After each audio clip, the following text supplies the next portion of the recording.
Sziasztok, Józsi vagyok, az Ursus Fix csatornát nézitek, és úgy gondoltam, ma bemutatok egy ilyen átlagosabb szerelgetős epizódot.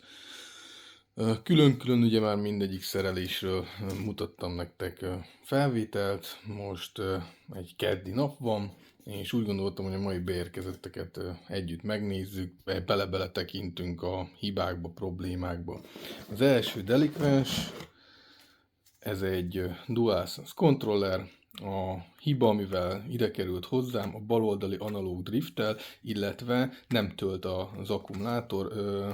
Töltéshibára nem érdemes gyanakodni ilyen esetben, felvillan a narancssárga jelzőfény, én ezeket már előzetesen, vagyis ezt már előzetesen leteszteltem, illetve 5%-on megáll a töltés, itt egy akkumulátor hibáról beszélünk, fog kapni 2 új TMR-t, illetve leegyeztetem a tulajjal, hogy új vagy bontott akkumulátort szeretne, és ez egy hibátlan kontroller lesz. Következő, itt egy elég jól becsomagolt csomagot kaptam, 2 darab Series controller érkezett, mind a 2-be TMR, és teljes szétszerelés és tisztítás kell. Ugye mindegyikben benne van a cetli, ugye szoktam kérni, hogy hagyjatok benne a cetlit, hogy ne csak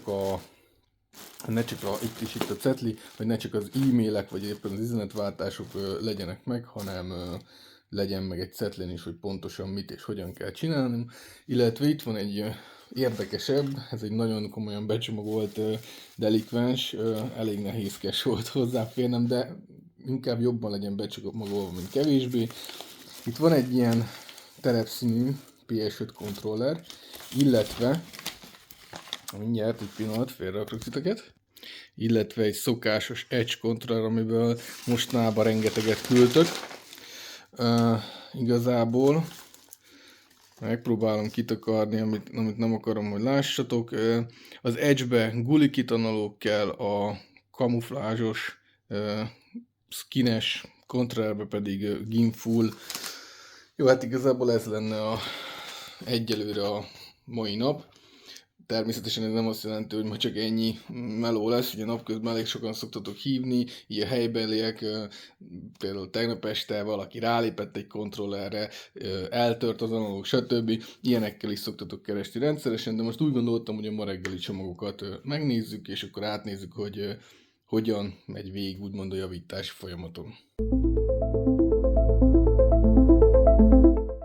Ez a töltés problémás DualSense, ugye szét van szedve, ezzel most annyit fogunk csinálni, hogy fog kapni egy bontott akkumulátort első körben, rárakom töltőre, ha tölt, akkor igazából egyértelmű akkumulátor probléma, lehetne specifikusabban is vizsgálgatni, mivel van 1000 más dolgom, azért ráérek arra, hogy megnézzük, hogy tölte, ugye előzetesen 1 órát rajta volt, 5%-nál többet nem, 5%-ig mutatja csak a töltöttséget, én biztos vagyok benne, hogy nem töltésvezérlő probléma lesz, hanem egyszerűen elgyengült öreg akkumulátor. Ugye elég durván driftelő analóggal érkezett, valószínűleg ezt bedobták egy szekrény aljába, és szerencsére most úgy döntöttek, hogy új esélyt adnak neki. Jó, a megrendelő akkumulátorát ráraktam egy donor kontrollerre, most azzal töltöm, illetve az övé pedig most kapott egy bontott akkumulátort, és hát egy olyan bontott akkumulátorom volt, ami le volt merülve, ezért most meg leteszteljük ezzel, hogy a töltés vezérlője működik. Ugye a kalibrációs szoftver ugye ki tudja írni a százalékot is, így most ez következik.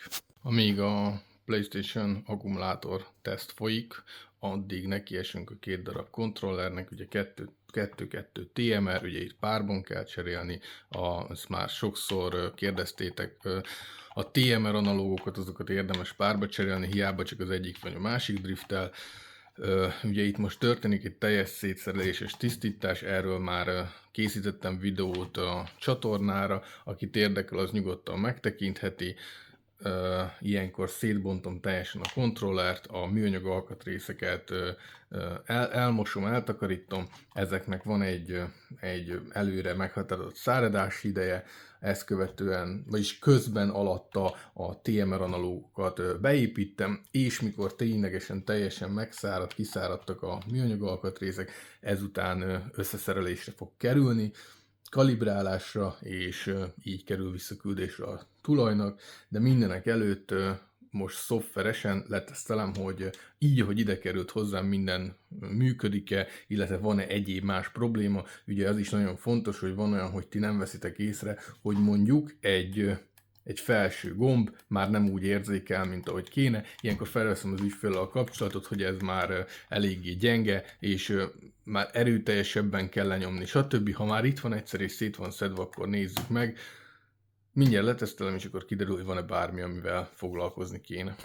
Jó, leteszteltem őket, a gombok teljesen rendben vannak, igazából nekiesek, szétszerelem, eltakarítom az alkatrészeket, és akkor következik a TMR beépítés, addig meg hát szerintem mire az eltisztítás és a TMR beépítés kész van, utána rá tudok nézni az akkumulátortöltés témára. Na, az Xbox Series kontrollerekbe a TMR-ek beépítve, a teljes szétszereléses tisztításos történetből a teljes szétszereléses tisztítás már megtörtént, most várunk egy picit, hogy száradjanak, és ezt követően összerakjuk őket.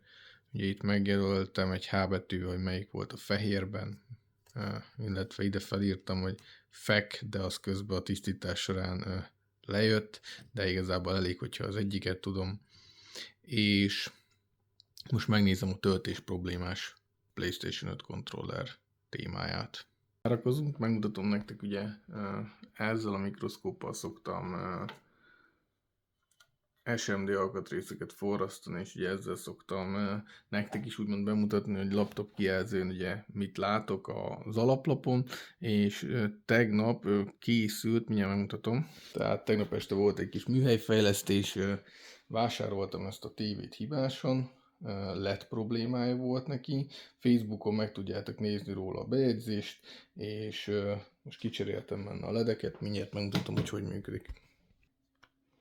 Jó, akit esetleg érdekel egy-két szösszenet róla, hogy hogyan javítottam meg, az a Facebookot meg tudja nézni, Facebook oldalamat, de igazából ennyi. Nekem ez így tökéletes, hibátlan tévét kaptam, és ezzel már egész könnyű lesz majd a felvételeket is elkészíteni, sőt nekem is ugye dolgozni, ez egy 152 cm-es Samsung TV.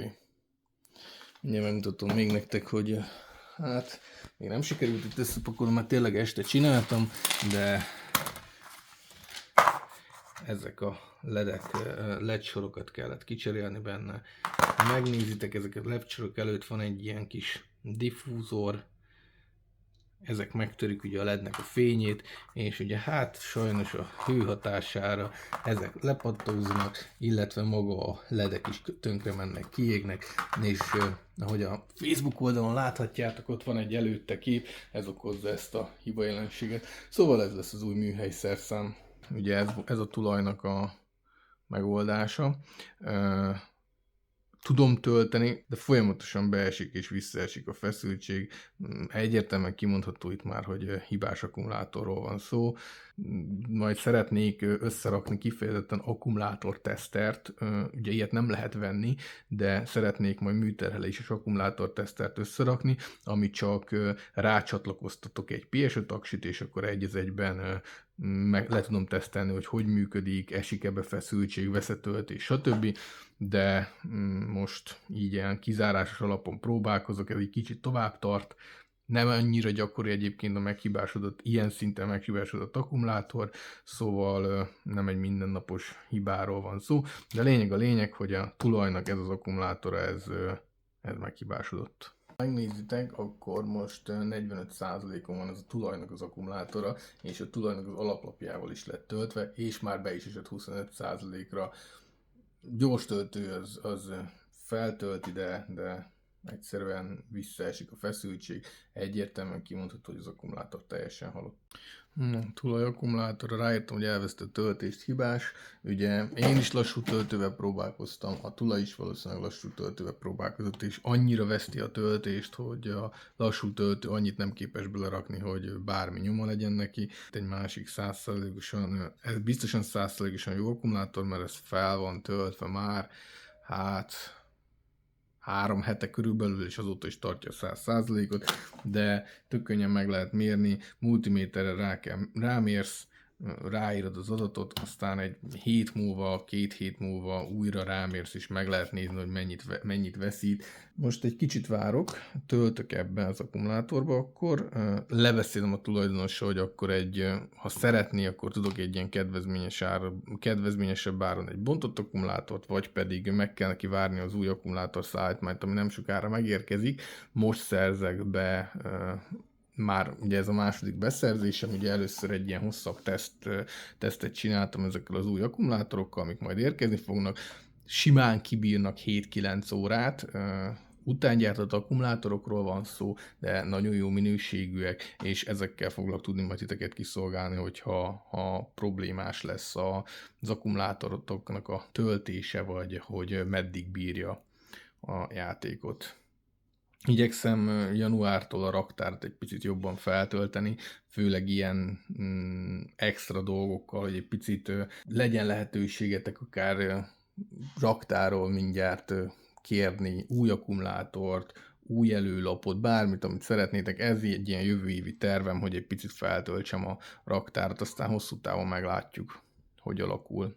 Jó, közben itt van a kamuflásos kontroll is, ez egy BDM 050 alaplapos szerkezet, ezt is most szétszedem, nincs lehetőség összekeverésre, mert ugye ez BDM 030, ez 050, így ilyen esetben szoktam egyszerre kettőt javítani, hogyha itt van, mert egy páka melegítéssel meg tudom ezeket ejteni, de nagyon fontos, hogy az összekeverés elkerülés érdekében mindig odafigyelek rá, hogy legalább különböző színű és különböző alaplapú variációk legyenek, mert így minden kizárat, ugye ez fehér színű volt, ez pedig ugye ilyen kamuflázsos. Na, itt van egymás mellett, ugye ennél ott látjátok is a feliratot, hogy 050-es, ez pedig egy 030-as.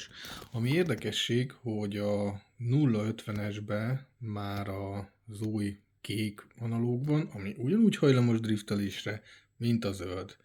Hogy a színen kívül mi változott, arra én megmondom őszintén, hogy nem jöttem rá, de gondoltam, megmutatom nektek, mert érdekes lehet. Most kicseréljük ezeket mind a kettőt Gimfull TMR-re. No, volt egy ebéd is közben, de itt tart a történet. Benn vannak az új TMR-ek, mind a kettőben. Ugye ez a 050-es, ez pedig a 030-as a fehéré. Közben írtam a tulajdonosnak, hogy akkor akkumulátor probléma volt, és bontott akkumulátort tudok adni, vagy pedig az utángyártóknak meg kell várni a beérkezését. Hát azt sajnos hajóval küldik, csak ugye repülővel már akkumulátorokat nem küldenek, így azt sajnos meg kell várni, de majd megvárom a válaszát, hogy mit mond. Én valószínűleg tartom, hogy el fogja fogadni a bontott gyári akkumulátort, egészen jutányos árat szoktam én ezeknek a bontott alkatrészeknek megadni, szóval nem hiszem, hogy nemet fog mondani erre. Jó, összerakom őket, és aztán elvileg már az Xbox kontrollerekkel is lehet foglalkozni, azoknak az összeépítésével is.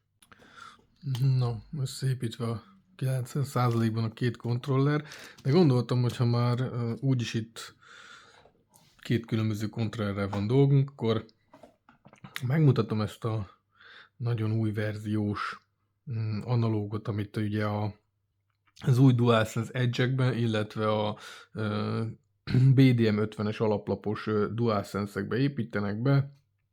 Mind a kettő Alps márka, szintér el igazából, konkrétan én nem nagyon találok más eltérést, de lepattintjuk, megnézzük. Lepattintom ezt is, ez igazából... Na, egyel beljebb tekintve,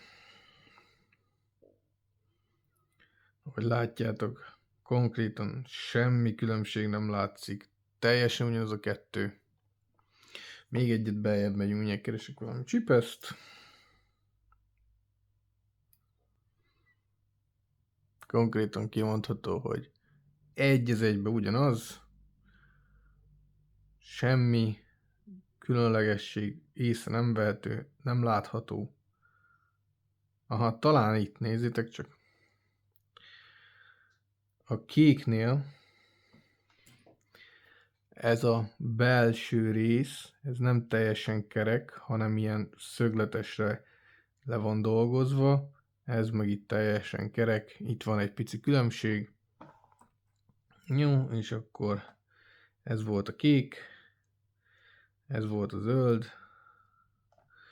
A színbeli különbséget ne nézzétek, ez egy vadonatúj, ez konkrétan most vette nemrég a tulaj a kamuflázsosat, a fehér meg egy igencsak használt már, bár aztán lehetséges, hogy ez a színkülönbség ez az is, hogy egy picivel másabb anyaggal van lekezelve, de ettől függetlenül ugyanaz a membrános megoldás, csak éppen ez világosabb. Tényleg most nem tudom, hogy itt az oxidáció, ami ennyire behat, de ez az oxidáció, ti nem fogjátok látni, de hogyha jobban fényre fordítom, akkor a belső részek ugyanilyen szép világosak, szóval ez igazából a korkülönbség figyelhető meg. Ez egy teljesen új, a kék analógus, ez egy teljesen új kontroller, azt a tulaj nemrég vette, a másik pedig már egy régóta fiókban álló, eloxidálódott analóg. Ennyi. Szóval hát úgy néz ki, hogy sikerült annyit fejleszteni, hogy ez a középső megvezetőnek egy picit más lett a formája, lehet, hogy egy kis anyagot tudtak belőle kispórolni, meg más lett a színe. Jó, közben visszajut a fehér tulaja, mehet a bontott akkumulátor, illetve újra összeraktam. Ugye ilyenkor, amiket kiszerelek alkatrészeket, azokat küldöm is vissza, mert nekem erre nincsen szükségem. És a kiszerelt akkumulátor is megy vissza, a hibás akkumulátor, amit ugye feliratoztam, az is megy vissza a tulajnak. Jó, ezeket összeállítgatom, aztán össze kell rakni az Xbox kontrollereket. Hát a fehér az hibátlan lett. A kamuflázsosnál ritka, de előforduló dolog, a szoftveres kalibrálás kevés, ezen a potméteren kell állítani hardveresen is, most ezt fogom megcsinálni, ehhez nem kell teljesen kiszállni az alaplapot, csak így kifordítani, és így kell átállítani a potmétert. Ugye alapjában véve ez már egy összeszerelés utáni újabb szétszedés, de nem szeretném úgy elküldeni az ügyfélnek, hogy bármi kivetni valója lehessen benne. Na ez elkészült.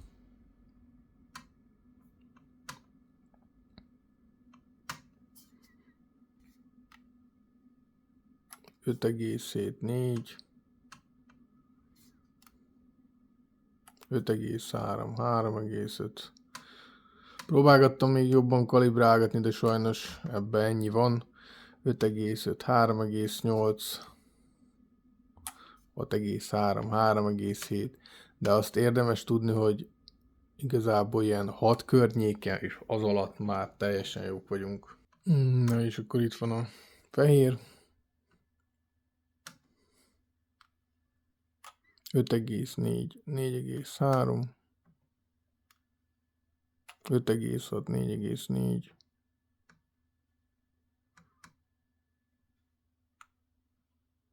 5,3, 4,7. Jó, ez is megvan. Még ránézünk egy kicsit a finom hangolásra.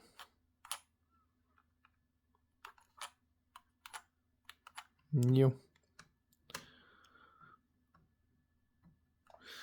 Ezt követően jön az a rész, hogy ugye leteszteltem minden komponensét, mivel hibátlanul működik, megy vissza a tulajnak a dobozába, és amikor teljesen végzek, akkor következik az a rész, hogy kap még kívülről egy teljes áttakarítást, közben megírom a számlát, a tulajnak elküldöm az utaláshoz az adatokat, megbeszéljük, hogy mi a cím, kinyomtatom a címkét, rákerül a dobozra, és igazából így kerül visszaküldésre. Az Xbox kontrollereknél még garancia matricát is rakok ide az elemtartó belsejébe, de PS kontrollereket nem szoktam ilyenekkel összecseszni, ugye itt nincs olyan lehetőség, hogy annyira eltakarva, de e-mailbe is elküldöm a garanciához az adatokat, szóval igazából ebből nincsen probléma. De reméljük, hogy garancia sose fog kelleni. Na, a két Series kontroller elkészült, leteszteltem, ugye ezek teljes szétszereléses tisztítást kaptak, illetve új TMR-t. Kalibrálás az a csomagolás előtt van, mert az Xbox-nak a kalibráló szoftveréhez a laptopon valamiért nem akar kompatibilis lenni, és ezért azt mindig a számítógépnél szoktam csinálni, de ettől függetlenül már itt szerelés után le tudom tesztelni, hogy minden hibátlan-e, és akkor most már kibontottam az Edge kontrollert, ott láthatjátok, itt a doboza, és most ebbe fog kerülni. Annyi, hogy nem Gimfult kér ebbe a tulaj, hanem Gulikitet, Gulikit TMR-t fog kérni bele, mindjárt megnézzük azt is. Na, ő lenne az. Ezeket így küldik. Mindjárt megmutatom. Az ebben lévő TMR-ek ugye kerülnek beépítésre a tulajnak a kontrollerébe, de annyi, hogy ugye mivel ez egy Edge kontroller, aminek levehető és cserélhető a gombja, ezért az analóg kupakot ezekben nem szoktam beleépíteni, hogy a tulajnak megmaradjon a gyári megoldás, ha csak nem külön kéri, de ettől függetlenül természetesen elküldésre kerül, vagyis visszaküldésre kerül neki a komplett set. Beszéltem már nektek erről, ez talán az egyik csúcsmárka TMR-ből, árérték arányban nem annyira valid, de tény is való, hogy ez prémium, szóval ez a 100% prémium. Elvileg ennél nincs feljebb jelenleg. Jó, esetleg beharangozónak még beszélek pár szót arról, hogy hamarosan a Gulikit 720-at is szeretném majd letesztelni itt a csatornán, bemutatni nektek. Nekem van már vele tapasztalatom, abban különbözik ettől a Gulikittől, hogy olyan megoldással rendelkezik, mint az Xbox Elite 2-es kontroller, hogy a feszítést lehet egy külön kis eszközzel állítani, és ugyanúgy cserélhető kupakjai vannak. Ez már egy komolyabb árfekvés minden szempontból, de ez tényleg egy upgrade, ezt már nem azért építjük be, mert driftel az analóg, meg ezt se azért építjük már be, mert driftel az analóg, hanem itt már egy upgrade-et szeretnénk, itt már valami komolyat akarunk, tényleg nagyon komolyat akarunk fejleszteni, de a gyáritól nem győzöm hangsúlyozni, hogy mindegyik TMR megoldás sokkal jobb. Ez és a Gimfu között nincs olyan nagy különbség, mint amekkora az árkülönbség szerintem, de a gamerek azok esküsznek rá, ki vagyok én, hogy azt mondjam, hogy nem jó. Na hát most vettem észre, hogy ezt a videót elfelejtettem lezárni. Igazából már este 9 óra van, megvacsoráztam, elkészült az Edge is. Kicsit megszivatott ez a kontroller. Valami gond volt, vagy gond van most a kalibrációs felülettel, ugye ahogy csinálom a kalibrálást, és nem igazán akart megfelelően kalibrálódni. Egy kis trükkhöz kellett folyamodnom, de ahogy látjátok 3-5, 3-4, szóval egész jó eredményt sikerült elérni. De ez egy kicsit megszivatott. Hát 3 órát eltököltem vele, már kicseréltem az analógot, stb. Aztán végül hardveresen egy kicsit átvertem a szoftvert, a kalibráló szoftvert. Nem tudom, hogy valószínűleg valami frissítést, vagy valamit átállítottak. Ugye ez nem egy központi cucc, hanem ezt egy magánember fejleszgető, ő csinálgatja. Most látjátok, hogy 12-6-án volt egy frissítés, lehetséges, hogy itt valami elállítódott. Na mindegy, meg tudtam oldani, meg most már tudom, hogy mi a megoldás. Viszont tőletek elbúcsúzok. Nekem még annyi dolgom van, hogy megírtam a tulajdonosoknak, hogy milyen számlaszámra utalhatnak, illetve hogy küldjék el a számlához és a visszaküldéshez az adatokat, illetve még mindent vissza kell csomagolnom, az Xbox kontrollerekre még garanciamatricát kell raknom, és mindent egy picit kívülről áttakarítanom, mert azért én is itt összefogdostam őket, és mindenki gyönyörű tisztán kapja vissza. Ha bármi kérdésetek maradt, akkor írjatok a komment szekcióban. Nagyon szépen köszönöm, hogy velem voltatok ezen a napon. Remélem tetszett, most már van egy ilyen rész is, és a következő videóban találkozunk. Ne felejtsetek el feliratkozni. Sziasztok!